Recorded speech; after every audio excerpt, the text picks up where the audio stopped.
नमस्ते बच्चों। होपफुली आप सब बहुत अच्छे हैं और अपना अध्ययन भी नियमित रूप से कर रहे हैं।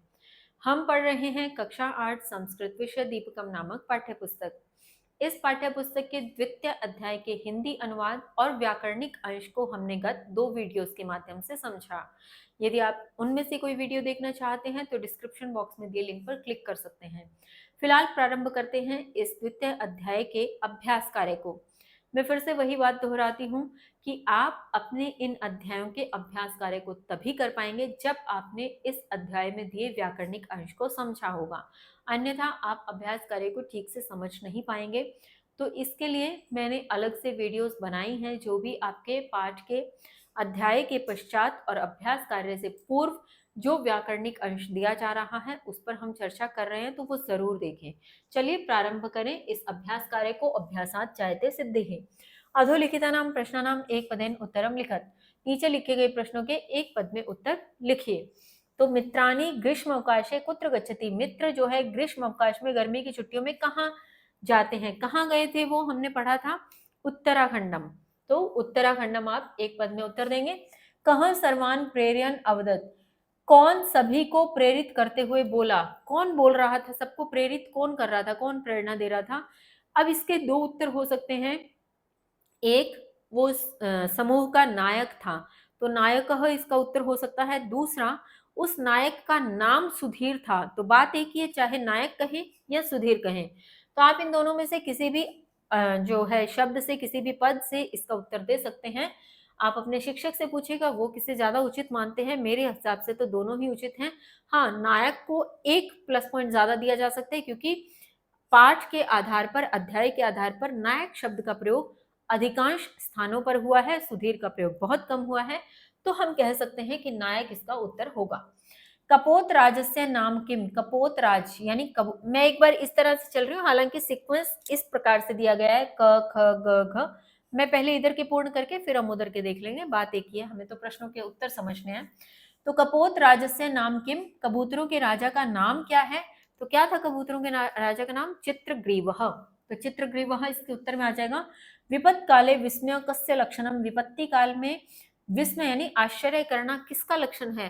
कायर पुरुषों का लक्षण था, ऐसा हमने पढ़ा था। तो हम क्या कह देंगे, का पुरुषस्य। का पुरुषस्य यानी कायर पुरुष का। चित्रग्रीव, ये जहां पे भी थोड़ा स्पेस कम था आगे, तो मैंने थोड़ा नीचे करते हुए इनके उत्तर लिखे हैं, ये आप ध्यान दे लीजिएगा एक बार। चित्रग्रीवः हिरण्यकम कथम संबोधयति। चित्रग्रीव हिरण्यक को कैसे संबोधित करता है। हमने पाठ के आधार पे जाना था कि चित्रग्रीव जब अपने उस मित्र हिरण्यक को बुला रहा है तो वो हर स्थान पर सखे कहकर संबोधित कर रहा है, यानी मित्र कहकर संबोधित कर रहा है। तो हम इसका उत्तर क्या लिखेंगे, सखे। और संबोधन सूचक यानी जो आप एक्सक्लेमेटरी मार्क जिसको बोलते हैं जरूर लगाएंगे, क्योंकि ये संबोधन रूपी चिन्ह भी होता है और वैसे विस्मयादि बोधक चिन्ह भी इसे कहा जाता है। सर्वत्र कह प्रसृतः।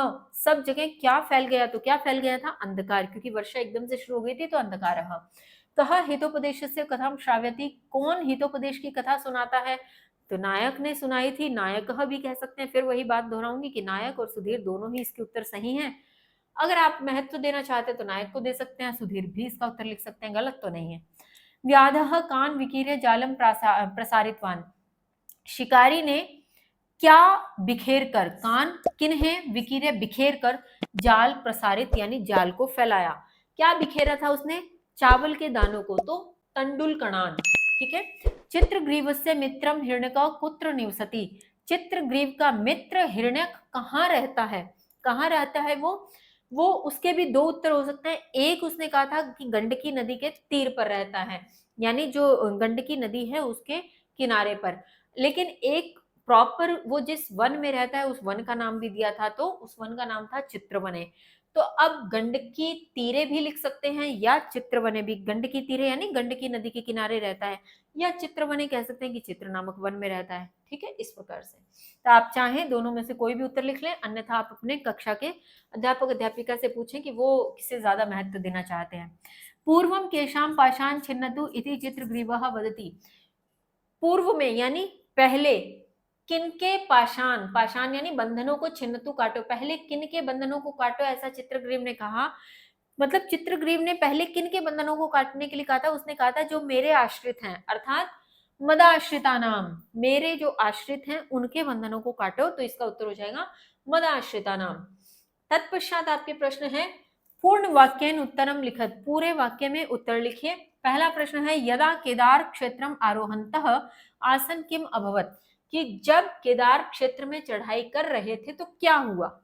तो अब मैंने यहाँ पर कुछ डॉट्स लगाए, इसका मतलब ये है कि इससे पहले भी कुछ लिखना है। तो अब क्या करेंगे आप क्या करेंगे, ये किम यहां से हटा देंगे, आप करेंगे यदा केदार क्षेत्रम आरोहंतः आसन तदा लक्ष्य प्राप्ते पूर्व वेगेन वृष्टि ही आरब्धा। ठीक है, ये अबवत भी हटा दीजिएगा आप यहां से, मतलब किम से आप इतना पूरा हटा करके और इस प्रकार से उत्तर पूरा बना देंगे।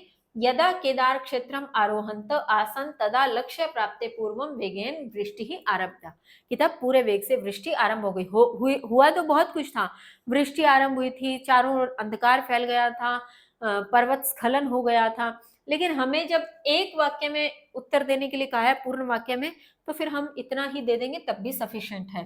सर्वे उच्च स्वरेन किम प्रार्थयंत, सभी ने ऊंचे स्वर में क्या प्रार्थना की। तो अब मैं एक बार अंडरलाइन ना ही करूं तो बेहतर है, ताकि आप उत्तर आसानी से लिख सके।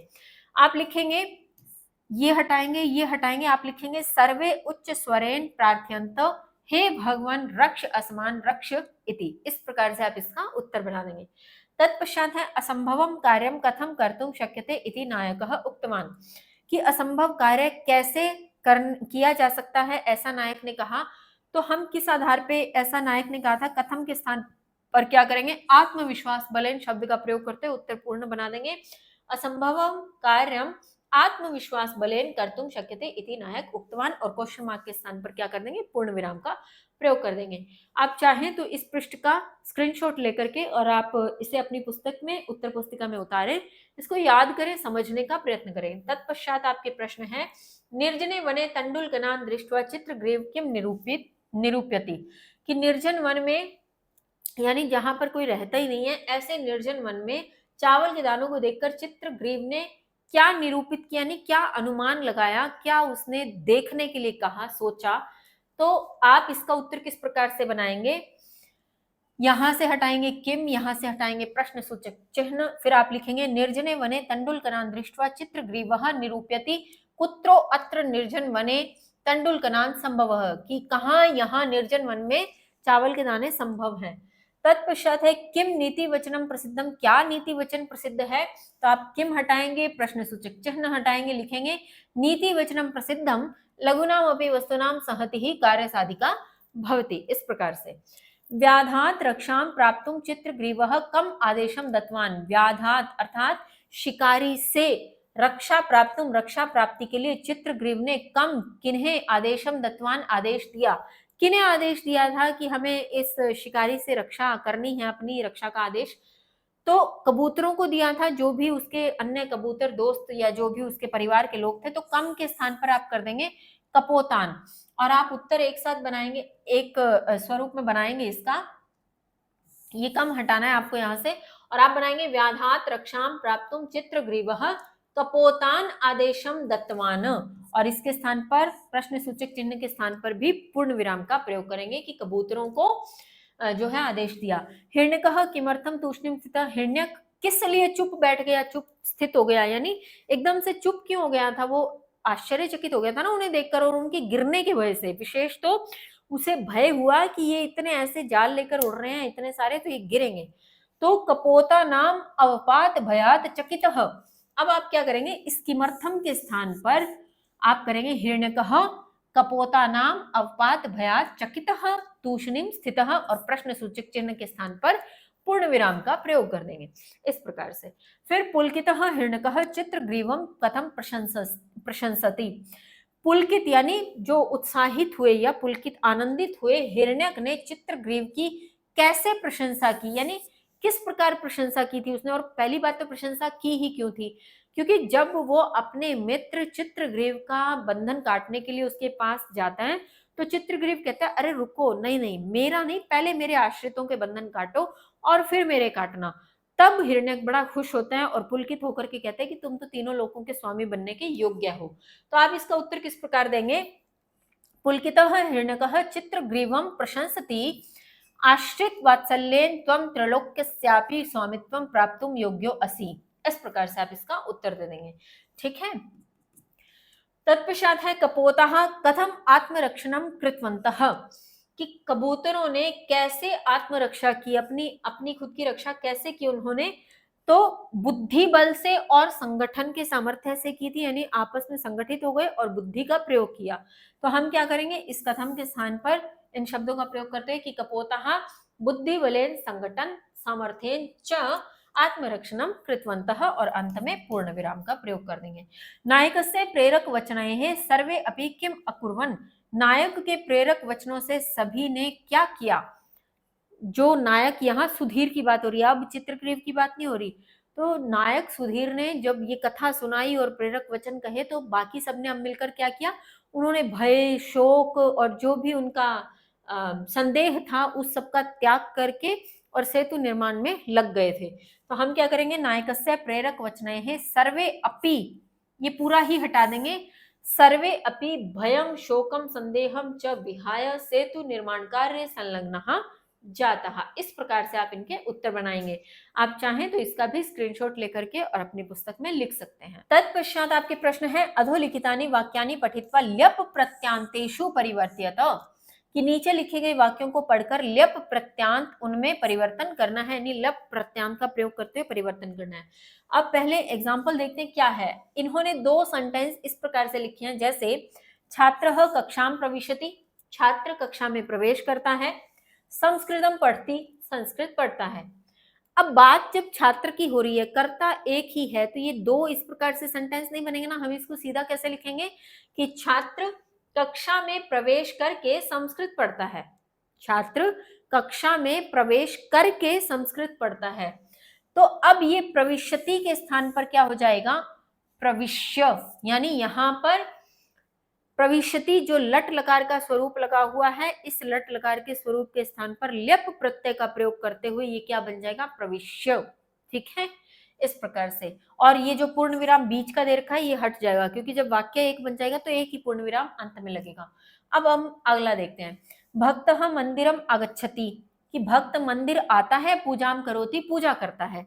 तो हम क्या कह सकते हैं कि भक्त मंदिर आकर पूजा करता है। और जब हमने इसका जो व्याकरणिक अंश की वीडियो समझी थी, उस वीडियो के माध्यम से हमने यह समझा था कि आगच्छति का आगत्य कैसे बना, ये मैंने आपको प्रॉपर तरीके से समझाया था। आपने अगर नहीं देखा है तो आप उस वीडियो में जाकर समझ सकते हैं। फिलहाल हमें पता है कि आगच्छति का क्या बनेगा, ल्यप प्रत्यय से आगत्य स्वरूप बनेगा। तो हम प्रश्न इसका जो उदाहरण कैसे बनेगा ये पूरा, भक्तः मंदिरम आगत्य पूजाम करोति, कि भक्त मंदिर आकर पूजा करता है। फिर है माता भोजनम निर्माति, कि माता भोजन बनाती है, पुत्राय ददाति, पुत्र को देती है। तो हम ये भी कह सकते हैं ना कि एक सेंटेंस में माता भोजन बनाकर पुत्र को देती है। तो हम क्या करेंगे, इस निर्माति में इसके ल्यप प्रत्यय के प्रयोग के साथ इसका स्वरूप क्या बना देंगे, निर्माय, कि बनाकर। तो क्या हो जाएगा, माता भोजनम निर्माय पुत्राय ददाति, की माता भोजन बनाकर पुत्र को देती है। ठीक है। अब ये पुत्राय में ल्यप प्रत्यय नहीं लगा हुआ, कहीं आप सोचेंगे पुत्राय में, पहले पुत्राय तो चतुर्थी विभक्ति का प्रयोग हुआ है कि पुत्र के लिए देती है। ठीक है, पुत्र में चतुर्थी विभक्ति, जैसे राम की रामाय, तो पुत्र में पुत्राय, ये उस आधार पर है। चलिए, सुरेशः प्रातः उत्तिष्ठति, सुरेश प्रातः यानी सुबह उठता है, देवम नमति, देव को, देवता को नमस्कार करता है, उनको नमन करता है। तो हम कह सकते हैं कि सुरेश प्रातः उठकर देवता को नमन करता है। तो उत्तिष्ठति की जगह क्या हो जाएगा, उत्थाय। ये भी हमने किया था जब हमने जो व्याकरणिक अंश वाली वीडियो, जो पार्ट 2 है आपके इस अध्याय का, उस वीडियो में समझा था इसको। रमा पुस्तकम स्वीकरोति विद्यालयम गच्छति, रमा पुस्तक स्वीकार करती है, विद्यालय जाती है। तो हम कह सकते हैं कि रमा पुस्तक स्वीकार करके विद्यालय जाती है। तो स्वीकृत्य, ये भी ह्रस्व स्वर आ गया, तो तकार का आगम, हमने वहां पे तकार को कैसे लिखना है ये मैंने आपको उसमें सिखाया था। अहम गृहम आगच्छामि, इसीलिए मैं आपको बार बार कह रही हूँ कि आपको आपकी इस पुस्तक के अभ्यास कार्य जितने भी हैं, जितने भी अध्यायों के अभ्यास कार्य हैं, उनसे पूर्व दिए गए व्याकरणिक अंश को समझना बहुत जरूरी है, क्योंकि उस आधार पर ही इन्होंने आगे अभ्यास कार्य के प्रश्न दिए हैं। अब ये या तो आप रट्टा मार लीजिए अगर आप नहीं समझना चाहते, लेकिन बात यह है कि रट्टा मारेंगे तो फिर आगे अपने आप हल कैसे करेंगे, इसलिए आपको समझना ही पड़ेगा। फिलहाल आपकी चॉइस है, अहम गृहम आगच्छामि भोजनम करोमि, मैं घर आता हूँ, भोजन करता हूँ। तो हम ये भी कह सकते हैं कि मैं घर आकर भोजन करता हूँ। तो आगच्छामि का क्या हो जाएगा? आगत्य। अभी ऊपर भी किया था हमने। फिर है तंडुल कनान विकीर्ति जालम विस्तारती, कि तंडुल का जो कनान है यानी चावल के दाने हैं, बिखेरता है, जाल फैलाता है। तो ये तो हमने पाठ के आधार पे भी किया था, विकीर्य यानी बिखेर कर जाल फैलाता है। आपके व्याधः तंडुल कनान अवलोकते भूमौ अवतरति। अब ये कह रहे हैं कि व्याध अर्थात शिकारी तंडुल कनान चावल के दानों को अवलोकते देखता है, भूमौ अवतरती भूमि पर उतरता है। मुझे यहाँ पर एक त्रुटि लगती है, क्योंकि व्याध तो शिकारी होता है, शिकारी भूमि पर कैसे उतरेगा? चलो मान लिया कि वो चावल के दानों को देख रहा है, कोई बड़ी बात नहीं है, क्योंकि उसने खुद ही चावल के दाने बिखेरे हैं, तो वो चावल के दानों को देखता है कि कौन सा पक्षी आता है कि कौन सा नहीं आता है। तो ये तो संभव है कि वो चावल के दानों को देखता है, लेकिन भूमि पर उतरता है ऐसा संभव नहीं है। और फिर जब हमें ल्यप प्रत्यय लगा करके अवलोक्य करना है कि चावल के दानों को देख कर भूमि पर उतरता है, तो फिर शिकारी तो ऐसा हो नहीं सकता, शिकारी तो ऐसा नहीं होगा कि चावल के दानों को देखकर भूमि पर उतरेगा। तो मुझे ऐसा लगता है, क्योंकि हम पाठ में पढ़ भी चुके हैं, तो इसके स्थान पर कपोतः शब्द का प्रयोग होना चाहिए था। ये करेक्शन आप कर लीजिए, मुझे लगता है यहाँ कपोत होगा, जिस आधार पर हम ये कह सकते हैं कि कपोतः अर्थात कबूतर चावल के दानों को देखता है, भूमि पर उतरता है। तो एक सेंटेंस में हम बनाएंगे कि कबूतर चावल के दानों को देख कर भूमि पर उतरता है, तो कपोतः तंडुल कणान अवलोक्य भूमौ अवतरति। इस प्रकार से आप इसको बनाएंगे। आप चाहें तो इसका भी स्क्रीनशॉट लेकर के और इसको अपने पुस्तिका में उतारते हुए समझने का प्रयत्न कीजिए। तत्पश्चात आगे आपके प्रश्न दिया है, उदाहरणानुसारम उपसर्ग योजनेन त्वा प्रत्यय त्वा स्थाने ल्यप प्रत्ययस्य प्रयोगम कृत्वा पदानि परिवर्तयत्, कि उदाहरण के अनुसार उपसर्ग के योग से त्वा के स्थान पर ल्यप प्रत्यय का प्रयोग करके पदों को परिवर्तित करना है। फॉर एग्जाम्पल यहाँ दिया है, छात्रः गृहं गत्वा भोजनम करोति, छात्र घर जाकर भोजन करता है। अब इस गत्वा में क्या लगा है? त्वा प्रत्यय लगा है। कौन सा? त्वा प्रत्यय लगा है। अब ये कह रहे हैं कि त्वा के स्थान पर ल्यप प्रत्यय का प्रयोग करना है, लेकिन हम ये भी जानते हैं कि ल्यप प्रत्यय का प्रयोग तभी होगा जब हम धातु से पूर्व में क्या लेकर के आएंगे? उपसर्ग। तो इन्होंने एग्जाम्पल आप देखेंगे तो इन्होंने स्पष्ट दिया है हमें कि आगत्य बनाया कैसे, गम धातु थी ल्यप प्रत्यय लाने के लिए, यहां से इन्होंने आ उपसर्ग ले लिया। ठीक है, तो छात्रः गृहम आगत्य भोजनम करोति, इस प्रकार से बना दिया गया। अब बाकी हमें करने हैं। तो माता वस्त्राणी क्षालित्वा, अब क्षालित्वा में त्वा प्रत्यय लगा हुआ है, कत्वा प्रत्यय। तो हम क्या करेंगे? इसमें मेन क्या है? धातु क्या है? मुख्य क्षल। आप जब वही जो हमने व्याकरण वाले भाग का अंश किया उसमें क्षल धातु भी दी हुई थी, उसको आप समझने की कोशिश करिएगा। क्षल धातु में प्र उपसर्ग लगाएंगे, ल्यप प्रत्यय लगाएंगे, तो क्या बनेगा? प्रक्षाल्य। ठीक है, इस प्रकार से बन जाएगा माता वस्त्राणी प्रक्षाल्य पचती। फिर है शिक्षकः श्लोकम लिखित्वा पाठयति। अब लिखित्वा में त्वा प्रत्यय के स्थान पर हमें क्या लेकर के आना है? ल्यप प्रत्यय। तो हम कौन सा उपसर्ग लगा रहे हैं? ये सारा मैंने एज इट इज इसलिए लिखा है ताकि आप समझ सकें कि उपसर्ग कौन सा लगा है और प्रत्यय किस प्रकार से इसमें प्रयुक्त होते हुए क्या शब्द बना है। तो उल्लिख्य बना कब? जब लिख धातु हुई उसमें उपसर्ग लगा दिया और ल्यप प्रत्यय लगा तो उल्लिख्य है, कि शिक्षक श्लोक लिख कर पढ़ाता है। ठीक है, रमा स्थित्वा गीतम गाती, रमा स्थित होकर गीत गाती है या खड़ी होकर, स्थित होकर। तो रमा उत्थाय गीतम गायती, रमा उठकर या स्थित होकर गीत गाती है। शिष्य सर्वदा गुरुम नत्वा पढ़ती, शिष्य हमेशा गुरु को नमस्कार कर पढ़ते हैं, नत्वा यानी नमन करते हुए पढ़ते हैं। तो नम धातु है, प्र उपसर्ग और ल्यप प्रत्यय से बन जाएगा प्रणम में, यानी प्रणाम करके पढ़ते हैं, बातें की हैं। फिर लेखक आलोचनम कृत्वा लिखती, लेखक आलोचन करके लिखता है यानी आलोचना करके लिखता है। तो यहाँ कृत्वा है, कृत्वा में क्रीप यहाँ मूल धातु है और सम उपसर्ग और ल्यप प्रत्यय से बन जाएगा संस्कृत लिखती, कि लेखक आलोचना करके, अर्थ एक ही रहेगा, लेखक आलोचना करके लिखता है। इस प्रकार से आप इसका स्वरूप बना देंगे।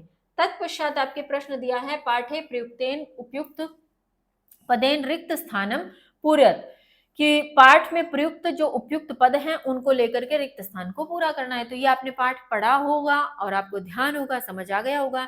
बस वहीं से शब्द उठाने कि सर्वे एक चित्ती हुए, सभी एक चित्त होकर क्या लेकर उड़ना चाहिए सभी को?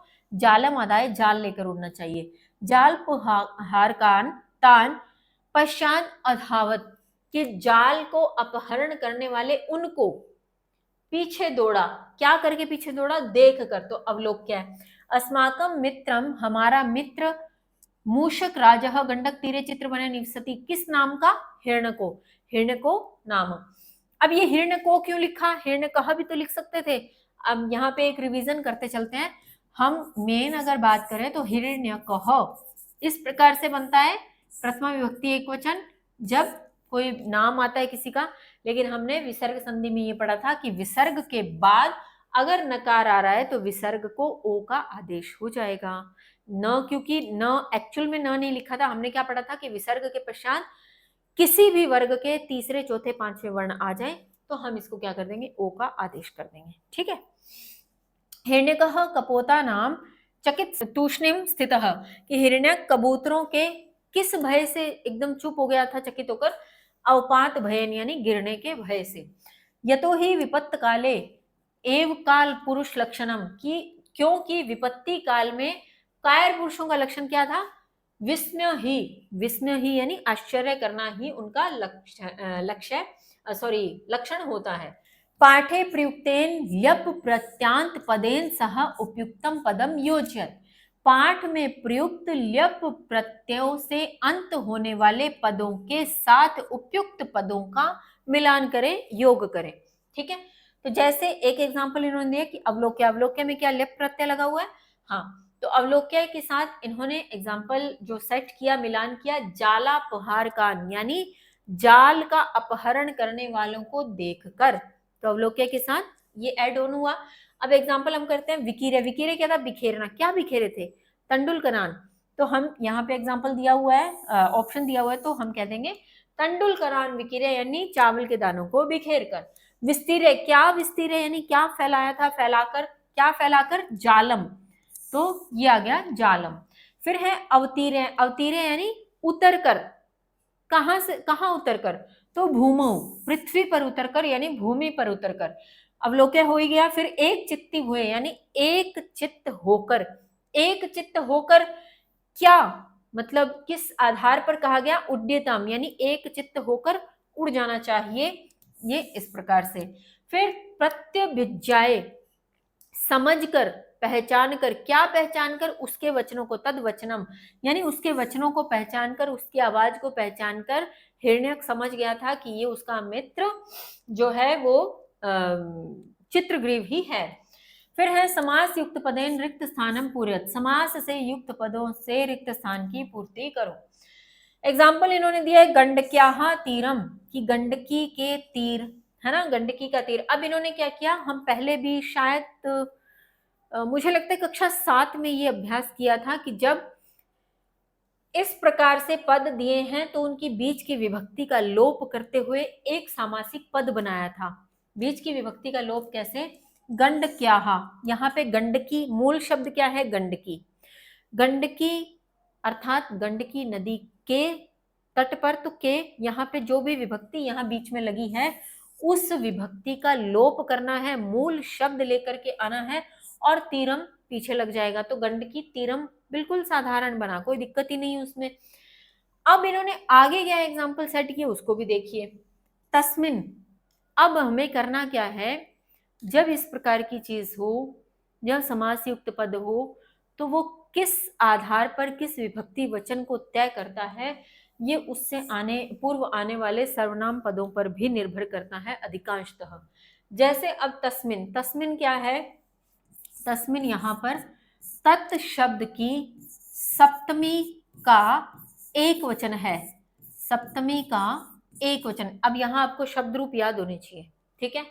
तत् वह अर्थात सर्वनाम शब्द रूप है जो, उसका सप्तमी का एक वचन होता है तस्मिन। अब अगर यहाँ सप्तमी एक वचन है तो हमें ये जो गंडकी तीरम शब्द बना है, इस गंडकी तीरम में भी सप्तमी का एक वचन लेके आना है यहाँ पर, ठीक है। तो जब आप गंडकी तीरम, तीर अर्थात रूप किसकी तरह चलेंगे? फल की तरह, सप्तमी भक्ति फले, तो तीरे गंडकी तीरे, इस प्रकार से हो गया। अब आगे देखते हैं, तंडुला नाम कनाहा। तंडुला नाम मुख्य मूल शब्द क्या है, तंडुल और कनाहा। यानी पहला काम तो हमें करना है, यहाँ जो विभक्ति लगी है उसको हटा देना है, मूल शब्द और इनको मिला करके यहाँ लिख देना है, बस इतना सा ही काम करना है। तो यहाँ पहले इधर एक भाग कर लेते हैं। तंडुला नाम कनाहा क्या हो जाएगा, तंडुल कनाहा। जालस्य अपहार कहा। अब मुख्य शब्द या मूल शब्द जिसको कहें तो जाल ही है, तो जाल जब लगा करके अपहार कहा लिखेंगे तो जाल का अ और ये अ मिल करके जाला, अर्थात दीर्घ संधि हो जाएगी। यहाँ पे संधि जरूर, ये आपको जरूर देखना पड़ेगा। ये स मान लिया हट गया, लेकिन मूल शब्द तो जाल रहेगा, यहाँ से तो अ हटा नहीं सकते। तो ये अ और ये अ मिल करके आ बनेंगे, जो कि हम दीर्घ संधि में पहले पढ़ चुके हैं। तो जाला पहाड़ कहा, इस प्रकार से बन गया। अवपात भयम, तो यहाँ क्या हो गया, ये हट गया। अवपात भयम, इस प्रकार से। का पुरुषा नाम लक्षणम, अब का पुरुष लक्षणम ये मूल शब्द के साथ लग गया।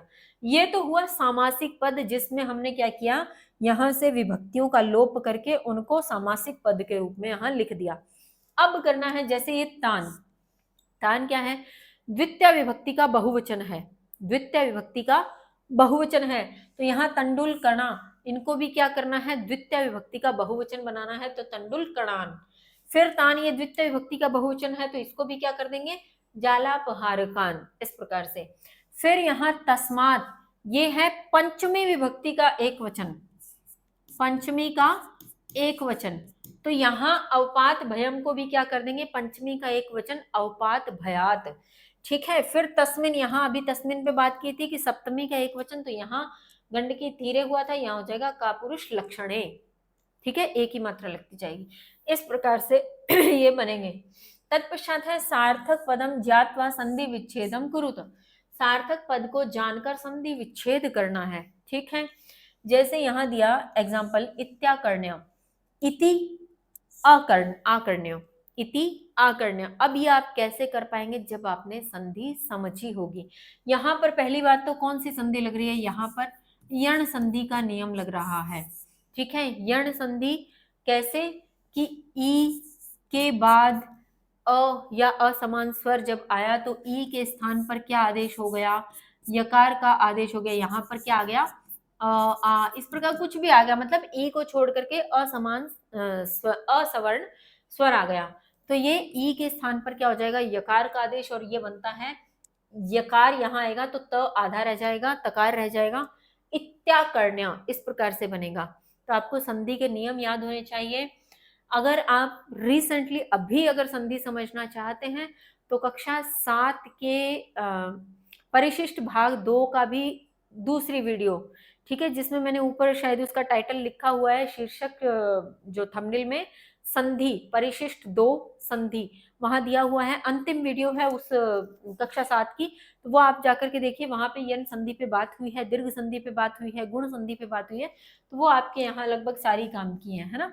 चलिए आगे देखें, चित्रग्रीवो अवदत्त। अब ये देखो, यहाँ तो आपको पहचान आ रही होगी, अभी आप ही के इसी अध्याय के व्याकरणिक अंश में हमने समझा था, यहाँ ओ और यहाँ अवग्रह वाला अ, समझ में आ गया ना, विसर्ग है, कुछ ना कुछ विसर्ग वाली चीज से छेड़छाड़ हुई है। तो चित्रग्रीवः अवदत्त, यानी हमने नियम क्या किया था, विसर्ग से पूर्व भी अ, विसर्ग के बाद भी अ, तो पहले वाले अ और विसर्ग को मिलाकर तो क्या कर दिया था, ओ, और बाद वाले अ को क्या कर दिया था, अवग्रह कर दिया था। ठीक है, तो ये विसर्ग संधि का नियम है, चित्रग्रीवः अवदत्त। सेम यहाँ पे भी यही है, बालको अत्र में बालकः अत्र। फिर है धैर्यम, धैर्यम अथाभ्युदय। अब धैर्यम यहाँ से निकला, अब मकार अलग अ अलग निकाल देंगे तो अथ हो गया, यहाँ से अथ, फिर अभ्युदय। अब यहाँ धैर्यम अथ, यहाँ तो कोई संधि नहीं है, यहाँ तो संयोग है।